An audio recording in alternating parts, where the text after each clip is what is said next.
พากันเพียรปฏิบัติอยู่บ่ภาวนาอยู่บ้านอยู่บ่นั่งสมาธิอยู่บ่นี่มีห้องพระบ่ถามแหน่แต่ละบ้านของเฮามีอยู่เดะเนาะบ่มีก็บ่นอนเฮานั่นล่ะก่อนนอนนั่งสมาธิจักคราวหรือตื่นขึ้นอย่าฟ้าวลุกโลดตื่นขึ้นมานั่งซะก่อน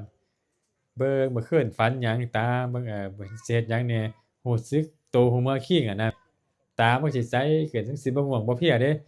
ถ้าเฮาตื่นปุ๊บลุกย่างไปเลยเฮาสิเบลอไปเลยมื้อนั้นเฮ็ดหยังก็บ่สำเร็จดังนั้นตื่นขึ้นมานี่เรียบเรียงข้อมูลก่อนอันดับแรกให้ระลึกถึงคุณของพระพุทธเจ้าพระธรรมพระสงฆ์โอ้ยประเสริฐเลิศล้ำระลึกถึงความดี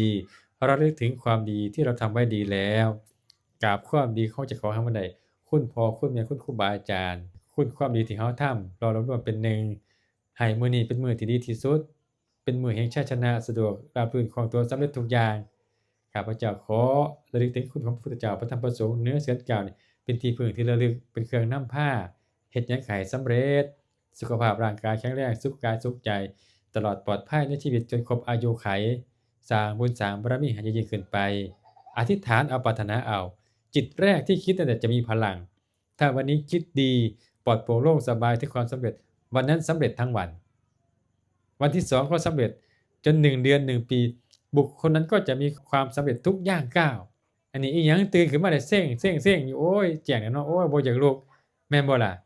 ใส่ข้อมูลแบบผิดเบิดเอาใหม่เด้อมันสิให้ทานหลายปานใดรักษาศีลหลายปานใดถ้าบ่ภาวนาบ่คิดแนวนี้ก็ไปต่อไม่ได้เพราะภาวนานี่คือกุญแจที่จะนำพาทานศีลนั้นให้ไปสู่ความสำเร็จกุญแจของเฮาต้องดีเด้อคือการเปิดจิตตนเองตั้งจิตด้วยดีเข้าไปได้ดีจิตเป็นใหญ่จิตเป็นหัวหน้าจิตเป็นประธานในธรรมทั้งปวงเมื่อทราบดังนั้นประธานก็ต้องนำกายวาจานี้ไปสู่ความสำเร็จสิสะอาดสว่างปลอดโปร่งโล่งใช่ไหมแล้วจิตของท่านทั้งหลายนี่ไปสู่ความสำเร็จไหมหรือว่าห่อเหี่ยวฟอแย้อยู่วุ่นวายอยู่ไม่ได้เคล็ดลับอีกหนึ่งอย่างคือถ้าจิตนิ่งๆมากจะมีพลัง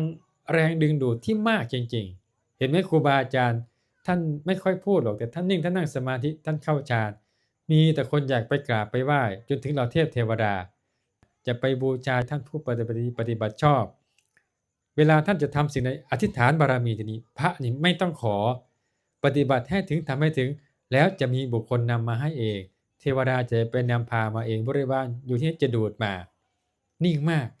แรงดึงดูดจะมีมากแต่ถ้าเราส่อสายวุ่นวายเที่ยวตามขอตามบ่นอยู่ทั้งวันไม่ได้อะไร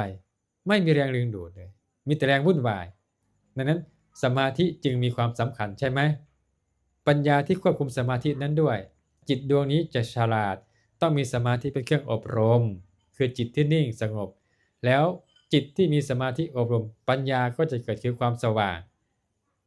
จงเอาทานบารมีศีลบารมีต่อด้วยภาวนาปัญญาภาวนาบารมีให้จิตมีกำลังคือสมาธิให้จิตฉลาดเชี่ยวชาญคือปัญญา